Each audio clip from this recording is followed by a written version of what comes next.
صباح الخير والجمال والحلاوة وصواني الحلويات اللي بجد. دي صواني الحلويات بقى. ما تقوليش أي حاجة تانية. صينية المسقعة، مسقعة سادة. حد هيطلع يقول لي ما بحبهاش غير باللحمة المفرومة، أقول لك المسقعة حلوة حتى لو من غير لحمة مفرومة، حتى لو باللحمة المفرومة بس لو بالبشاميل. وبالمناسبة بقى في حاجة عايزين نقولها كده. أصل المسقعة بتنجان. أصل المسقعة في التوابل كزبرة وملح وفلفل أسود مع التوم. أي حاجة زيادة دي أذواق خاصة. مش عايزة أقول كلمة افتكاسات وحاجات من دي، هقول أذواق خاصة. ليه بتقولي كده؟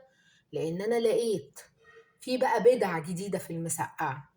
أنا عايزة أقول لكم إن حتى إضافة البطاطس للمسقعة دي مش من أصل المسقعة، ده ذوق خاص، ناس بتحبها كده وناس ما تحبهاش كده. ما تجيش بقى تقول لي اصل المسقعه هنحط فيها بسله وجزر، اصل المسقعه اصلها نحط لها فاصوليا، اصل المسقعه اصلها نحط لها عدس وروزماري ومش عارف ايه. يا جماعه انتوا سخفتوا الموضوع قوي. في شيفات كده سخفوا الموضوع قوي. كل صنف عشان يتعمل فيه 30 نوع توابل يتحط عليه، لدرجة ان انا ممكن لو فكرت في وقت ان انا اجيب البهارات دي.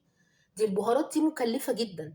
دي تخلي الاكل صعب على اي حد، وتخليه مكلف على اي حد البهارات بس، محل الاضافات التانية. ده غير ان هي بتغير لك اصل الطعم بتاع الاكلة بتاعتك. فمعلش يعني البهارات الكتير والاضافات الكتير والصويا صوص و...